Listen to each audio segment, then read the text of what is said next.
The Buffalo Bills announced several front office moves. Brandon Beane, Frazier, and Matthew Smiley met with the media, and all the latest practice reports coming out of OTAs. We're breaking it all down today on Locked On Bills. You are Locked On Bills, your daily Buffalo Bills podcast. Part of the Locked On Podcast Network, your team every day.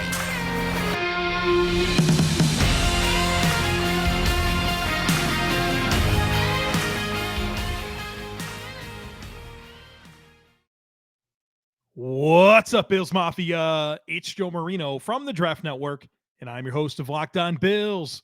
Happy Wednesday to you, and thank you for making Locked On Bills your first listen every day, or if you're joining us on the YouTube channel, your first watch every day.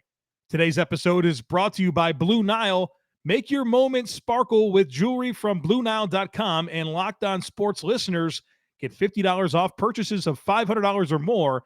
This podcast exclusive includes engagement rings. Use code Locked On at checkout. We've got a lot to break down here on the podcast.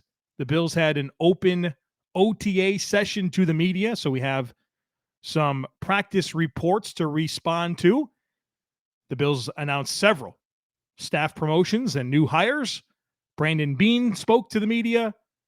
Frazier spoke to the media. Special teams coordinator Matthew Smiley spoke to the media, and we need to reflect upon the comments that they made and come up with all the meaningful takeaways from everything that we learned on Tuesday coming out of One Bills Drive.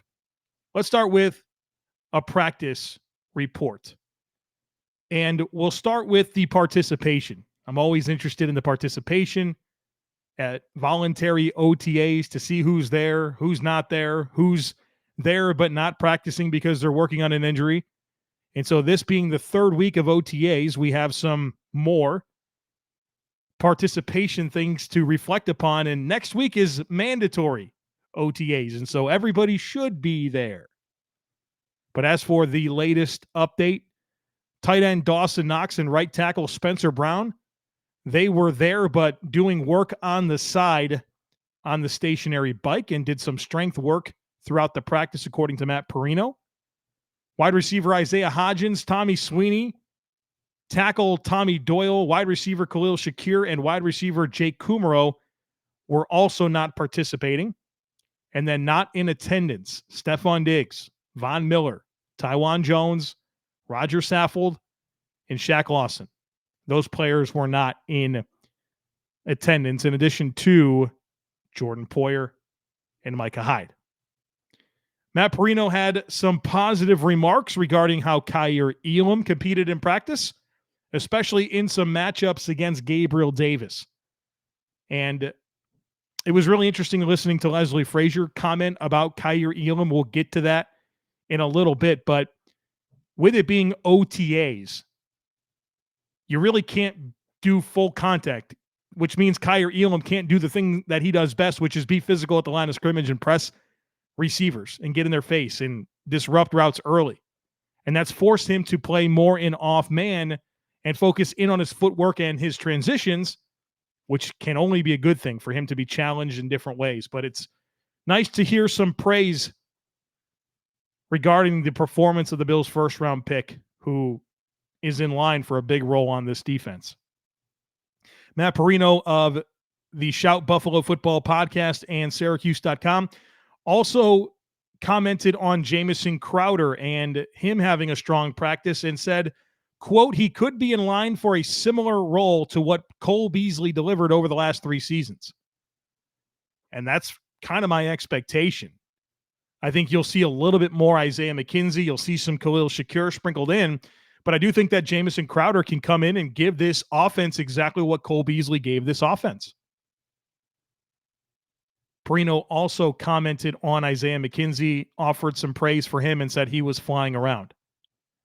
Matt Marino noted struggles from Christian Benford, the Bills' rookie pick out of Villanova, cornerback, commented and said he had plenty of growing pains trying to cover Tanner Gentry and Isaiah McKenzie. And so we haven't really heard much on the Christian Benford front. But the first report is not a favorable one, which is to be expected. A late-round pick, small school, a lot to prove. He'll be finding his way this season. And then in a good note, Matt Marino commented on a bounce-back day from wide receiver Marquez Stevenson, who over the first 2 weeks of OTAs, sounds like he struggled a lot with drops and drops against air. And that's not what we want to hear. He even commented on Stevenson getting deep and catching a vertical pass over Kyer Elam. So it's good to hear that Marquez Stevenson has bounced back and had a good day. And it's important that we don't live and die with every single practice report. There's always something to glean and take away and learn. But you just can't get too high or too low when you're talking about OTA practices.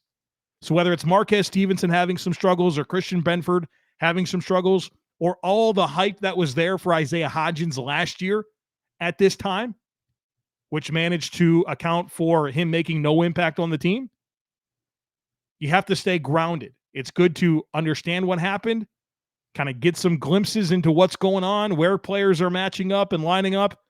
But at the end of the day, do not live and die with every single OTA practice report that we come across. Whether you're ready to pop the question or you're celebrating a milestone moment, find jewelry as unique as her with the modern convenience of online shopping at BlueNile.com. You can build the engagement ring of her dreams. Blue Nile has simple online tools that let you choose the diamond shape, size, and clarity, as well as the setting, and then Blue Nile's bench jewelers will then handcraft her perfect engagement ring, with each ring being one of a kind. Or maybe you just want to celebrate life's special moments with fine jewelry. If you're looking for fine jewelry but having trouble choosing, don't worry, you're in luck. Blue Nile has jewelry experts on hand 24/7, available via phone or chat to help you find a memorable gift at every budget. Make your moment sparkle with jewelry from BlueNile.com, and Locked On Sports listeners get $50 off purchases of $500 or more. This podcast exclusive includes engagement rings. Use code Locked On. That's code Locked On. Plus, every order is insured, ships free, and arrives in discreet packaging that won't give away what's inside. Shop stress-free and find your forever piece. Go to BlueNile.com today.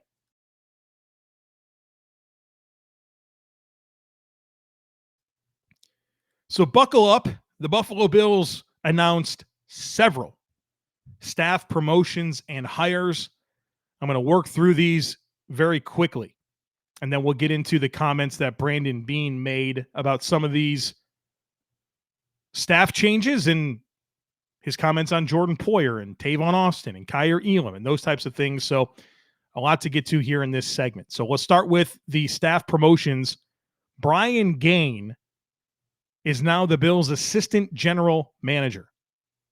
He was a senior personnel advisor, now the assistant GM, stepping in for Joe Shane, who is now the GM of the New York Giants.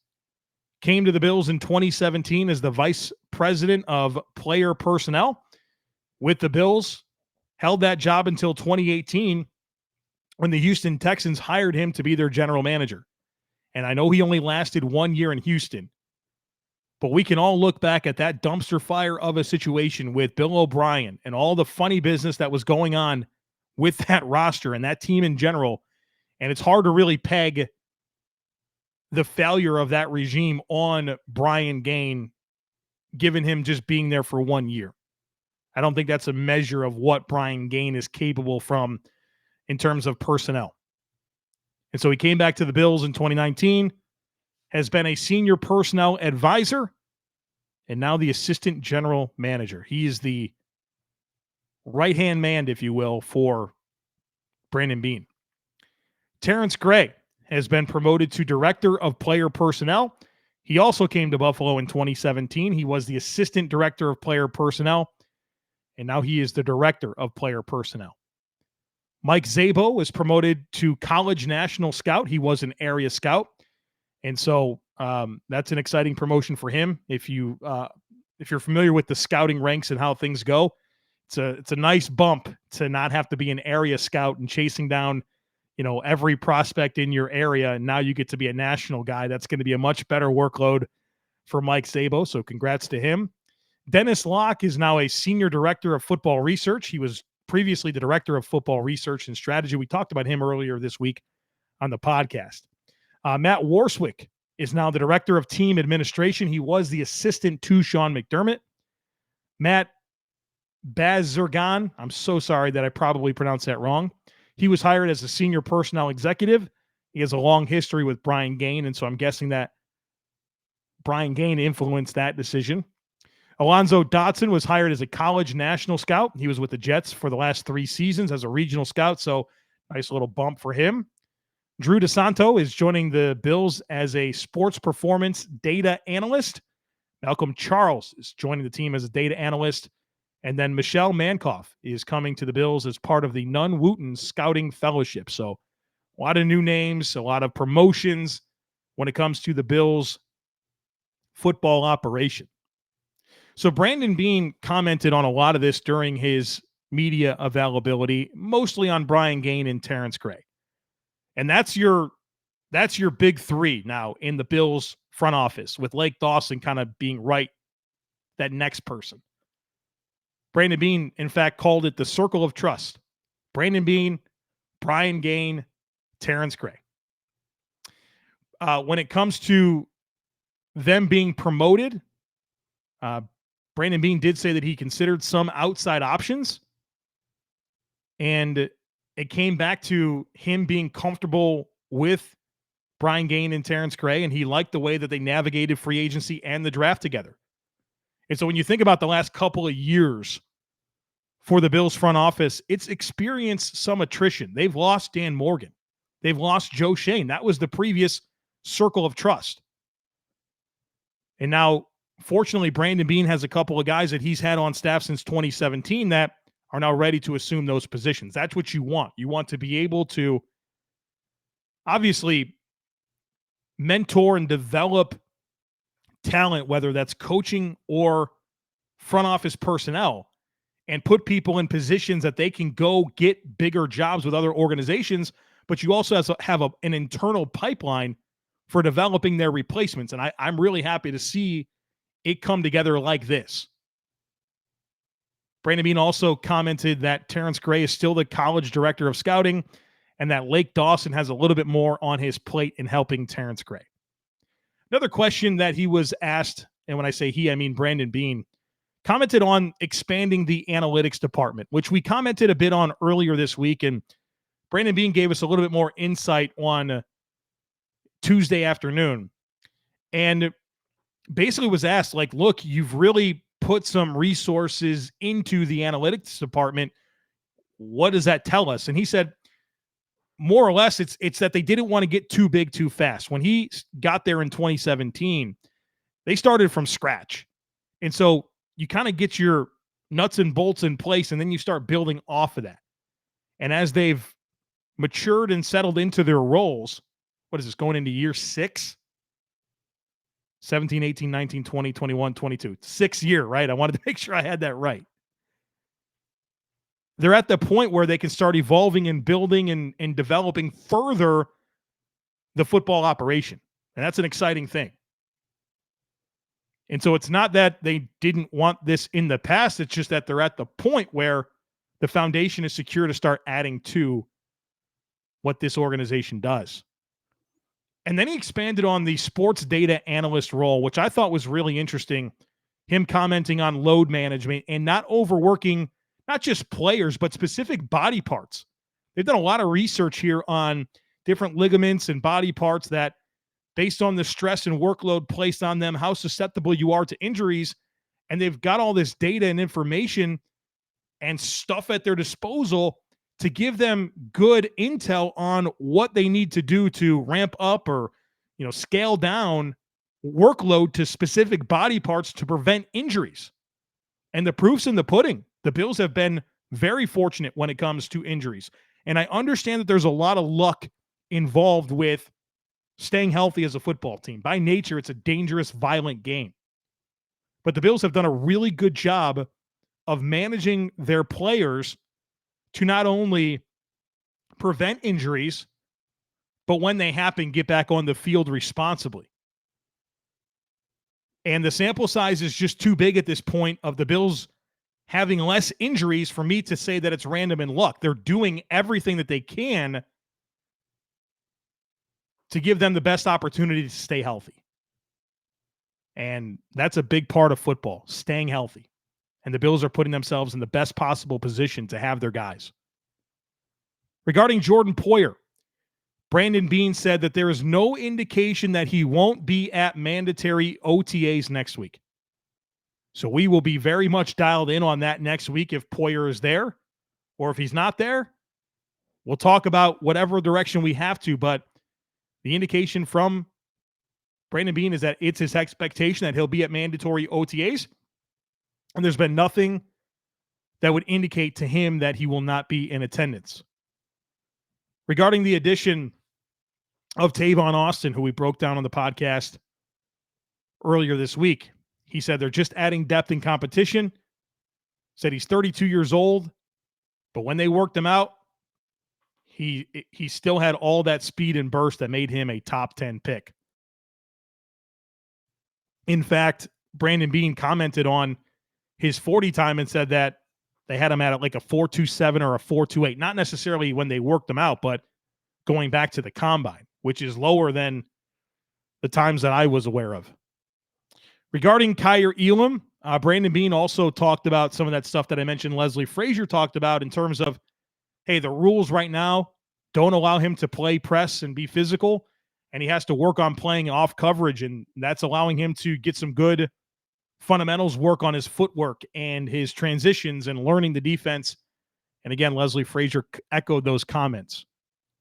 And then I know a lot of people are interested in this, but regarding Ryan Fitzpatrick and his retirement and whether or not he would sign a one-day contract and retire a member of the Buffalo Bills, just like Fred Jackson just did, Brandon Beane said they've had conversations with Ryan Fitzpatrick about a one-day contract, but said it is up to Fitz, and that he added as well that Fitz has played for a lot of teams, and so that decision rests with him. But I will remind everybody, 53 games started for the Buffalo Bills. The next highest was 27 with the Jets. So you tell me what team gets to claim Ryan Fitzpatrick. Don't you love a chewy, chocolatey brownie? What about a caramel brownie with caramel swirled on top? So good. What if I told you you can have all that chewy, chocolatey deliciousness plus 17 grams of protein? You're in luck because caramel brownie bars are available right now at Built.com, and you got to act fast because they are a fan favorite. Forget about dessert. These are better than dessert, plus the macros are unreal. 130 calories, 17 grams of protein, and only 4 grams of sugar. And the best part, caramel brownie bars are covered in 100% real chocolate, like for real. With Built, you don't have to sacrifice taste for health. You can have both. And all of Built bars are made with collagen protein, which your body actually absorbs more efficiently and provides tons of health benefits. With Built, tasty is the new healthy. Go to Built.com to get your box of caramel brownie bars right now. And I got a deal for you. Use our promo code LOCKED15. You'll get 15% off your next order. Again, that's promo code LOCKED15 for 15% off at Built.com.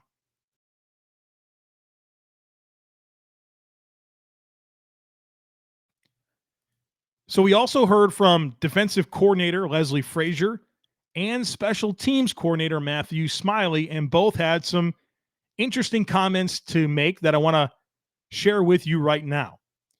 Regarding Jordan Poyer from Leslie Frazier, Frazier said they're texting and keeping him engaged. They've had good back and forth conversations.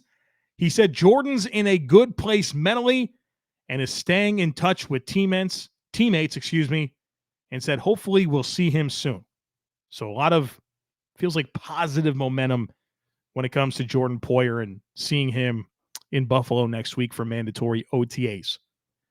Regarding Jaquan Johnson and Damar Hamlin, who are stepping in for Jordan Poyer and Micah Hyde, who have not been at OTAs, Leslie Frazier said that Jaquan Johnson is playing with confidence, taking charge and leading, which is everything we've always heard about Jaquan Johnson, dating back to his time at Miami, how he's acclimated himself to this defense and, the flashes that he's shown every time he gets a chance to play.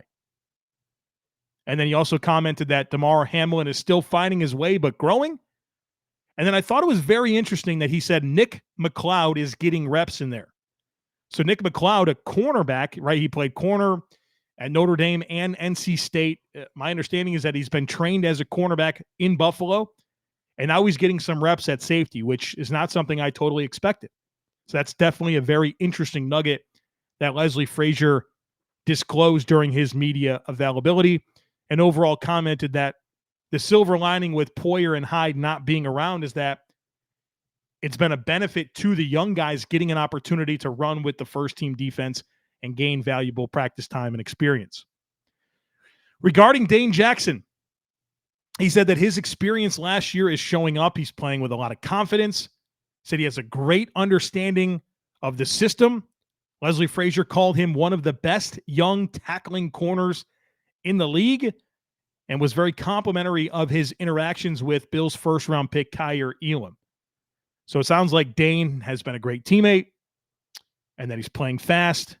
And there's just a lot of positive reviews as it relates to Dane Jackson and him entering his third season. And obviously the experience that he gained last year is invaluable. Leslie Frazier was asked about Gregory Rousseau and Von Miller and how both have primarily been left side players. And Leslie Frazier very simply said that they're both going to play the left and the right side, especially Von Miller. And that matchups will dictate things, and there's going to be certain spots where they want Von Miller to be and players they want him to match up against, but we're going to see Von Miller play both sides. And then another big talking point has been the defensive line rotation and how Von Miller fits into that. We're talking about Von Miller, who's normally played north of 80% of the snaps in any given season.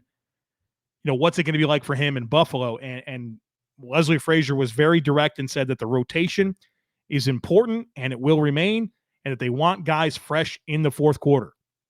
So I think any expectation that Von Miller is going to play 75, 80% of the snaps is not a good one. I'm hoping that he gets 60%. I think that Von Miller and Ed Oliver should absolutely be 60% or more players, but obviously they're going to rotate. That's what the Bills do. Regarding Tremaine Edmonds, and this is important because I know that there are a lot of varying opinions on Tremaine Edmonds. And that's fine. You can have your own opinions about him as a player, his skill set, what he means to the defense.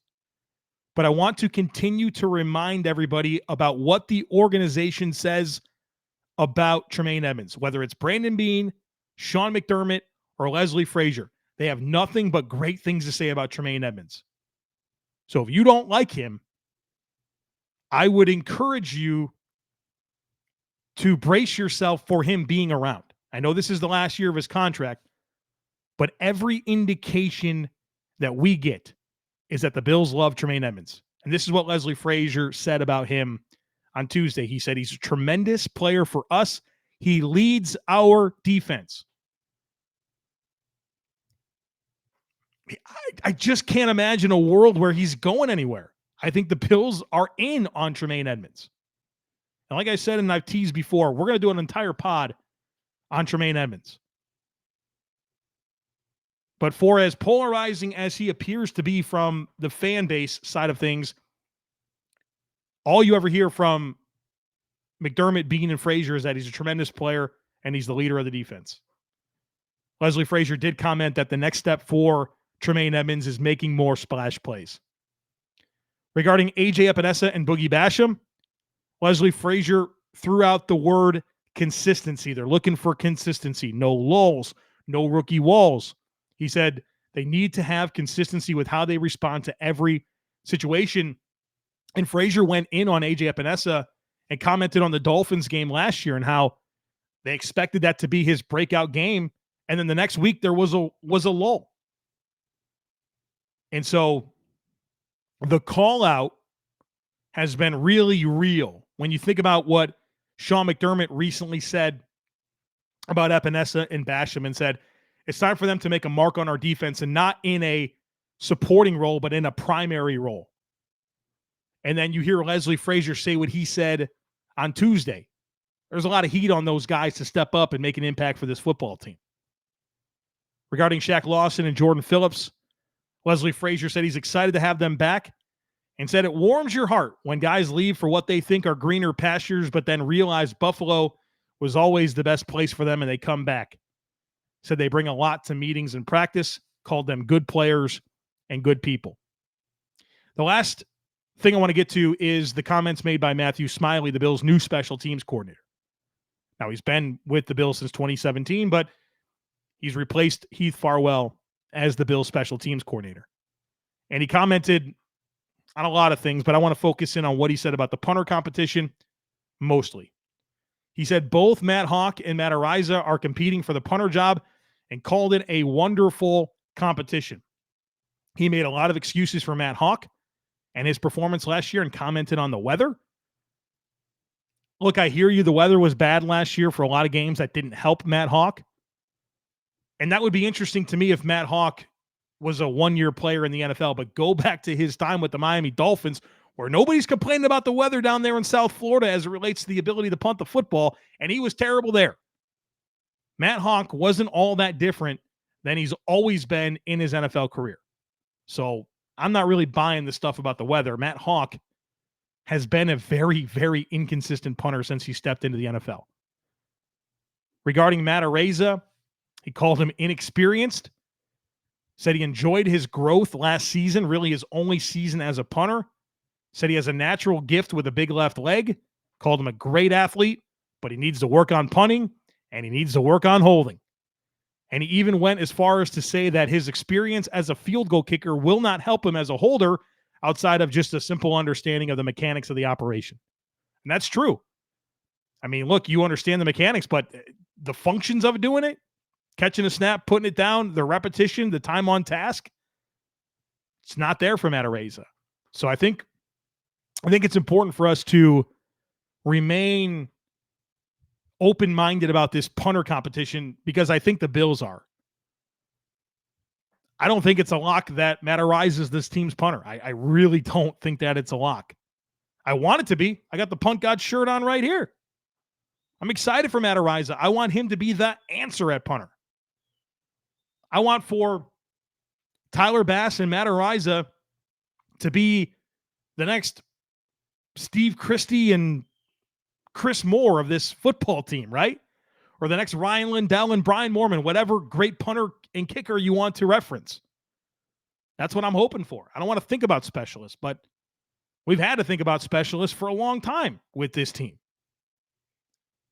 I thought it was really cool how Matthew Smiley talked about how the Bills have handheld ground level cameras that they use during field goals to evaluate the hold.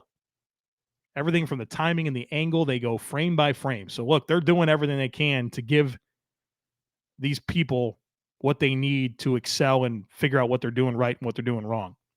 And then lastly from Matthew Smiley was he did comment with the punting competition that there's a lot of punts happening in practice, which means they're getting a lot of looks at a number of guys as the punt returner, which we talked about at length on the Monday podcast. So if you're interested in the options that the Bills have at punt returner, Monday's podcast was for you.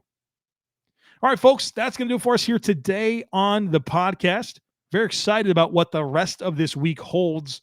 I have some fun content planned unless we get some massive breaking news, but it's going to be a look at the Bills roster offensively and defensively and really comparing it to last year and trying to understand at each position group how much better they are or if they're the same or if they're worse. And I think that'll help us gain good perspective and set good expectations for this football team in the year 2022. So don't miss it. Make sure that you're subscribed. We'd love it if you took a second to rate, review, and share the podcast. Have a great rest of your day, and I look forward to catching up with you again tomorrow.